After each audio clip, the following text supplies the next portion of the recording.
ರವೀಂದ್ರ ಕಲಾಕ್ಷೇತ್ರದ ಆವರಣದಲ್ಲಿ ಇರುವಂತಹ ನಯನ ಸಭಾಂಗಣದಲ್ಲಿ ಸಾಂಸ್ಕೃತಿಕ ಸಂಭ್ರಮಾಚರಣೆ 2026 ವೇದಿಕೆ ಬರಬೇಕು. ಭಗವದ್ಗೀತೆಯನ್ನು ಪಠಣ ಮಾಡ್ತಾರೆ. ಬೆಂಗಳೂರು ಗ್ರಾಮಾಂತರ ಜಿಲ್ಲೆ ನೆಲಮಂಗಲ ತಾಲೂಕಿನ ಕಡಸಿಘಟ್ಟ ಗ್ರಾಮದ ಶ್ರೀಮತಿ ಮೇಘನಾ ಮತ್ತು ಶ್ರೀ ಚನ್ನಮೂರ್ತಿ ಅವರು ಇಬ್ಬರು ಪುತ್ರಿಯರಲ್ಲಿ ಹಿರಿಯವರಾದ 11 ವರ್ಷದ ಚಿನ್ಮಯಿ, ಚಿರಂಜೀವಿನಿ, ವೈನವಿ ಬಿಸಿ. ನಮ್ಮ ಸನಾತನ ಧರ್ಮ ಹಿಂದೂ ಸಂಸ್ಕೃತಿಯ ಅಪ್ಪಟ ಪ್ರತಿಭೆ. ಪ್ರಸ್ತುತ ಬೆಂಗಳೂರು ಮಲ್ಲೇಶ್ವರಂನ ಕ್ಲೂನಿ ಕಾನ್ವೆಂಟ್ ಹೈಸ್ಕೂಲ್ನಲ್ಲಿ 6ನೇ ತರಗತಿ ವಿದ್ಯಾರ್ಥಿನಿ.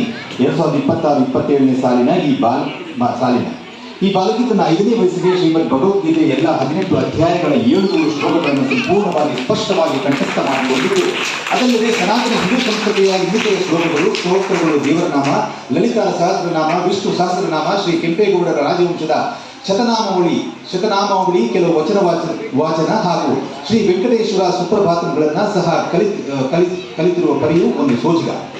ಇವರಿಗೆ ಬಂದ ಗೌರವ ಪುರಸ್ಕಾರ ಮತ್ತು ಪ್ರಶಸ್ತಿಗಳು: ಕೆಳದಿ ಚೆನ್ನಮ್ಮ ಬಾಲ ಪುರಸ್ಕಾರ, 2025ನೇ ಸಾಲಿನ ನಾಡಪ್ರಭು ಕೆಂಪೇಗೌಡ ಪ್ರಶಸ್ತಿ, ವಿಶ್ವ ಒಕ್ಕಲಿಗರ ಮಹಾಸಂಸ್ಥಾನ ಮಠದ ಪೀಠಾಧೀಶರಿಂದ ಗೀತಾ ವಾಚಸ್ಪತಿ ಬಿರುದು ಪ್ರದಾನ, ಡಾಕ್ಟರೇಟ್ ಗೌರವ, ಸಾವಿತ್ರಿಬಾಯಿ ಪುಲೆ ರಾಷ್ಟ್ರೀಯ ಪ್ರಶಸ್ತಿ, India book of records, Karnataka achievers book of record, international yoga book of records, Asia book of ರೆಕಾರ್ಡ್ಸ್ನಲ್ಲಿ ಗ್ರ್ಯಾಂಡ್ ಮಾಸ್ಟರ್ ಗೌರವ, 4 ಬಾರಿ world of book of records, reality book of records ವತಿಯಿಂದ ವರ್ಲ್ಡ್ ರೆಕಾರ್ಡ್ಸ್ ಗೌರವ, ವಿಶ್ವ ಬಾಲ ಚತುರ್ ಚಾಣಕ್ಯ ಪ್ರಶಸ್ತಿ, ನಕ್ಷತ್ರ ಅಚೀವರ್ಸ್ ಅವಾರ್ಡ್, ದತ್ತಪೀಠ ಪೂಜ್ಯ ಗಣಪತಿ ಸಚ್ಚಿದಾನಂದ ಸ್ವಾಮೀಜಿಯವರಿಂದ ಚಿನ್ನದ ಪದಕ ಪ್ರಶಸ್ತಿ, ಕರ್ನಾಟಕ ಸುವರ್ಣ ಸಿರಿ ಪ್ರಶಸ್ತಿ, ಕರ್ನಾಟಕ ಮುಕ್ಕುಡಮಣಿ ರಾಜ್ಯ ಪ್ರಶಸ್ತಿ, ಸುವರ್ಣ ಕರ್ನಾಟಕ ಕಣ್ಮಣಿ ಪ್ರಶಸ್ತಿ, ಬಸವ ಚೇತನ ಪ್ರಶಸ್ತಿ, ಆರೂಢ ಶ್ರೀ ಪ್ರಶಸ್ತಿ, ಧರ್ಮಾಧಿಕಾರಿ ಶ್ರೀ ವೀರೇಂದ್ರ ಹೆಗ್ಗಡೆ ಅವರಿಂದ ಬೆಳ್ಳಿ ಪದಕ, ರಾಷ್ಟ್ರೀಯ ಬಸವಶ್ರೀ ಪ್ರಶಸ್ತಿ, ಕಾವ್ಯಶ್ರೀ ಕನ್ನಡ ರಾಜ್ಯೋತ್ಸವ ಪ್ರಶಸ್ತಿ, ನಾಲ್ವಡಿ ಶ್ರೀ ಕೃಷ್ಣರಾಜ ಒಡೆಯರ್ ಸದ್ಭಾವನಾ ಪ್ರಶಸ್ತಿ,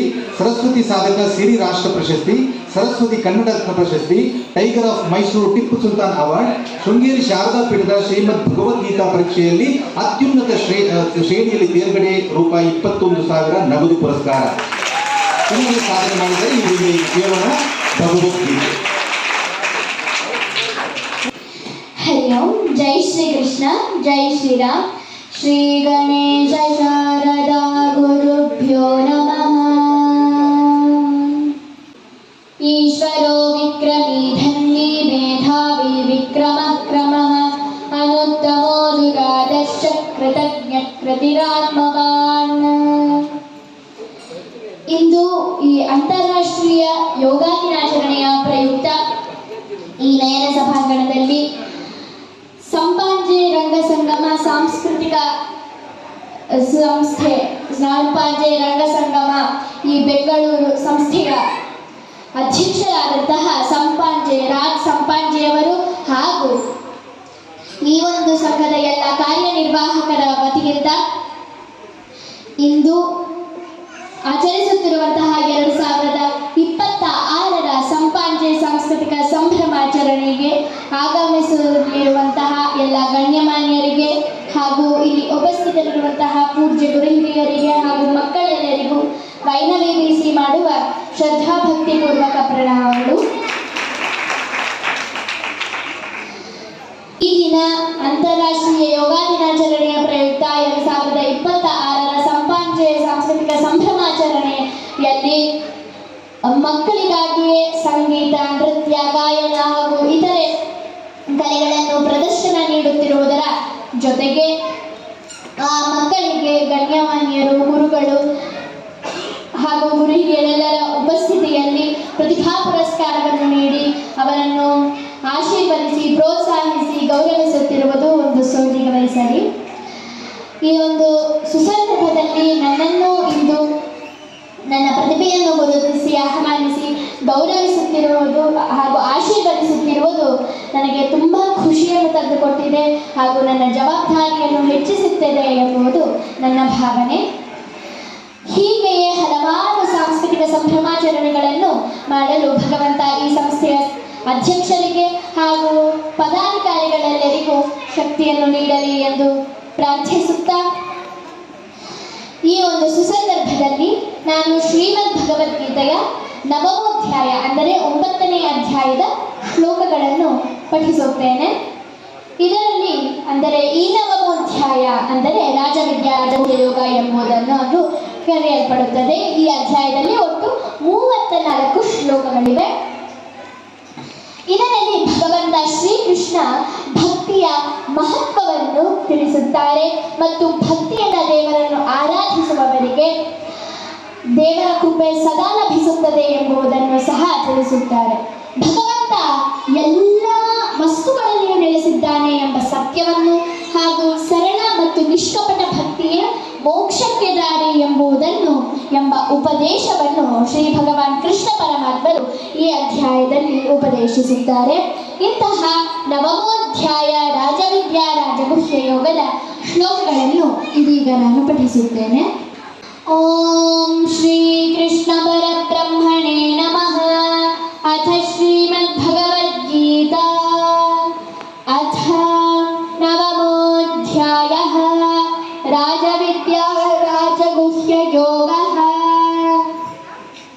ಓಂ ಶ್ರೀ ಭಗವಾನುವಾಚ ಇದಂ ತು ತೇ ಗುಹ್ಯತಮಂ ಪ್ರವಕ್ಷ್ಯಾಮ್ಯನಸೂಯವೆ ಜ್ಞಾನಂ ವಿಜ್ಞಾನಸಹಿತಂ ಯಜ್ಞಾತ್ವಾ ಮೋಕ್ಷಸೇ ಶುಭಾತ್.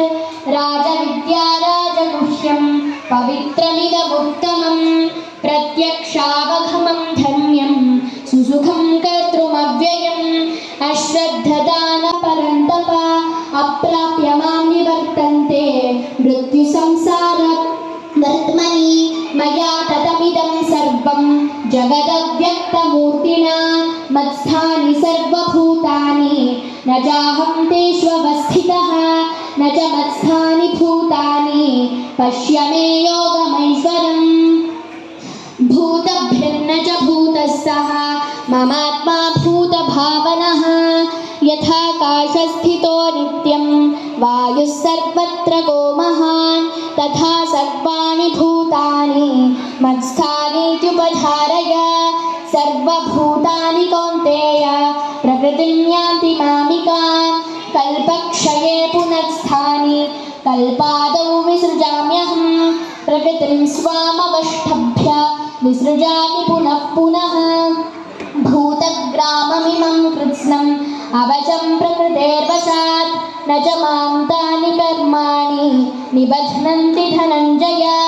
ಉದಾಸೀನವದಾಸೀನಂ ಅಸಕ್ತಂ ತೇಷು ಕರ್ಮಸು ಮಯಾಧ್ಯಕ್ಷೇಣ ಪ್ರಕೃತಿಃ ಸೂಯತೆ ಸಚರಾಚರಂ ಹೇತುನಾನೇನ ಕೌಂತೆಯ ಜಗದ್ವಿಪರಿವರ್ತತೆ ಅವಜಾನಂತಿ ಮಾಂ ಮೂಢಾಃ ಮಾನುಷೀಂ ತನುಮಾಶ್ರಿತಂ ಪರಂ ಭಾವಮಜಾನಂತಃ ಮಮ ಭೂತಮಹೇಶ್ವರಂ.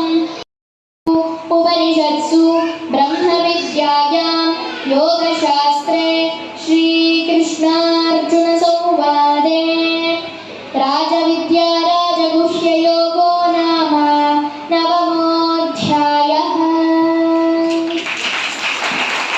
ಕುಮಾರಿ ವೈನವಿ ಬೇಸಿ. ಈಗ ನಾನು ಪಠಿಸಿದ ಶ್ಲೋಕಗಳ ಅಧ್ಯಾಯದ ಒಟ್ಟು ಭಾವಾರ್ಥ. ಧ್ಯಾನದಿಂದ ಮಾತ್ರ ದೇವರನ್ನು ಸೇರಬಹುದು. ಈ ಜಗತ್ತಲ್ಲಿರುವ ಎಲ್ಲ ಕಣ್ಣಿಗೆ ಕಾಣದ ಅಣುರೇಣ ತೃಣಕಾಷ್ಟಗಳಲ್ಲಿಯೂ ನಾನು ನೆಲೆಸಿದ್ದೇನೆ ಎಂಬುದನ್ನು ಭಗವಂತ ಶ್ರೀಕೃಷ್ಣ ಹೇಳುತ್ತಾರೆ. ಅವರು ಹೀಗೆಯೂ ಸಹ ಹೇಳುತ್ತಾರೆ, ಈ ಜಗತ್ತಿನಲ್ಲಿರುವಂತಹ ಎಲ್ಲ ಅಣುರೇಣ ತೃಣಕಾಷ್ಟಗಳು ನನ್ನಲ್ಲಿ ಇರುವುದು, ಆದರೆ ನಾನು ಅವುಗಳಲ್ಲಿ ಇಲ್ಲ. ಯಾವ ಜನರು ತಮ್ಮ ಆತ್ಮವೆಂದು ನನ್ನನ್ನು ಧ್ಯಾನಿಸುತ್ತಾರೆಯೋ ಅವರ ಯೋಗಕ್ಷೇಮದ ಪೂರ್ಣ ಹೊರೆಯನ್ನು ನಾನು ಹೊರುತ್ತೇನೆ ಎಂಬುದನ್ನು ಶ್ರೀ ಭಗವಾನ್ ಕೃಷ್ಣ ಪರಮಾತ್ಮರು ನವಮೋಧ್ಯಾಯ ರಾಜವಿದ್ಯಾ ರಾಜಗುಹ್ಯ ಯೋಗದಲ್ಲಿ ವಿವರಿಸಿದ್ದಾರೆ. ಜೈ ಶ್ರೀಕೃಷ್ಣ. ಹರೇ ಕೃಷ್ಣ. ಹರಿ ಓಂ. ಸರ್ವಂ ಶ್ರೀಕೃಷ್ಣಾರ್ಪಣಮಸ್ತು. ಧರ್ಮೋ ರಕ್ಷತಿ ರಕ್ಷಿತಃ. ಧನ್ಯವಾದಗಳು. ಭಗವದ್ಗೀತೆಯನ್ನ ಪಠನ ಮಾಡಿ ಅದರ ಅರ್ಥವನ್ನು ಹೇಳಿದಂತಹ ಕುಮಾರಿ ವೈನವಿ ಬೇಸಿ ಅವರಿಗೆ ಜೋರಾದ ಚಪ್ಪಾಳೆಯೊಂದಿಗೆ ಮತ್ತೊಮ್ಮೆ ಭಗವದ್ಗೀತೆ ವಂದನೆಯನ್ನು ಸಲ್ಲಿಸೋಣ. ಧನ್ಯವಾದಗಳು. ಈಗ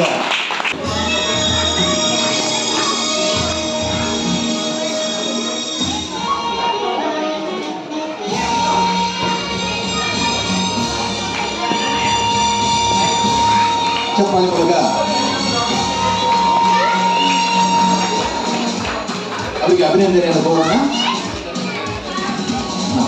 ಕೃಷ್ಣಾರ್ಪಣಮಸ್ತು.